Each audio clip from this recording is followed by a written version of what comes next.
My name is Dallas Caulkins. Back in December of 2024, I actually participated in saving someone's life through giving him CPR.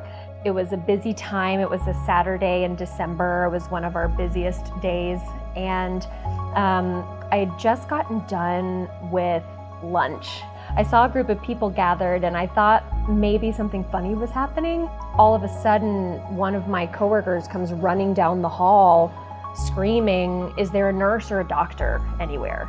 And that was kind of when it all changed and I realized that it wasn't funny, it was actually an emergency.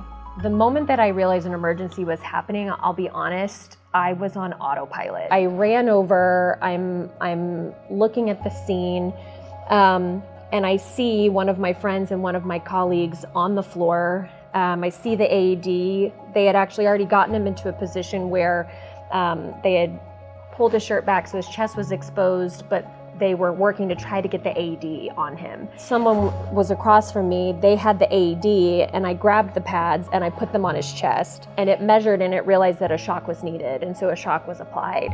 And then it said start CPR. Right before compressions, I said, "Has someone called 911?" And a voice from I don't know where said, "Yes, EMS is on the way." And so I knew that backup was gonna come soon. And so I go into the compressions and I was counting out loud, 1, 2, 3. And before I knew it, we'd gone through the first 30 compressions. One of my colleagues was at his head and she reaches down and gives him 2 breaths.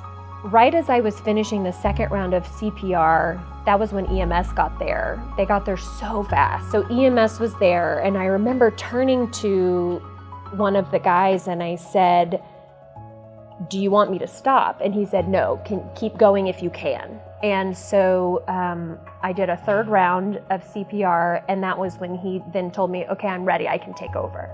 And so I moved out of the way, and then I followed him out on the stretcher once they were able to kind of stabilize him.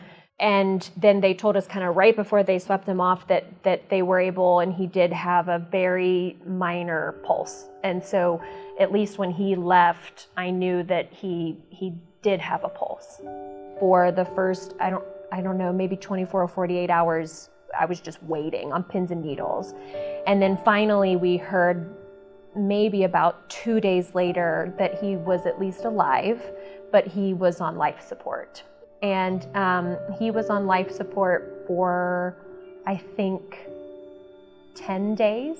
And then once he got off of life support, we stopped getting regular updates, but we at least knew that he was okay, but we didn't really know the severity of what the after effects were going to be, right? Is he alive, but did he lose some functionality? Is he alive, but can he not speak? Is he alive, but he can only lay in bed, right? We didn't know until maybe about 3 weeks later, I got a call from him.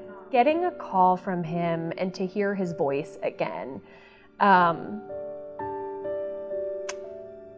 there's nothing like that, right? Of knowing that you did that for someone, a friend, right, a colleague, and to hear them say thank you. And so many people called me a hero and a lifesaver, and but I didn't feel that way. And even to this day, I don't know that I really feel that way. I feel like I just did what my training taught me to do. Age is nothing but a number. Traumatic incidences can happen anywhere at any time with any person. And if you have training through the American Red Cross, you could possibly be what saves someone's life. You could possibly give the life-saving care that they need in that traumatic incident. So please take a course through the American Red Cross.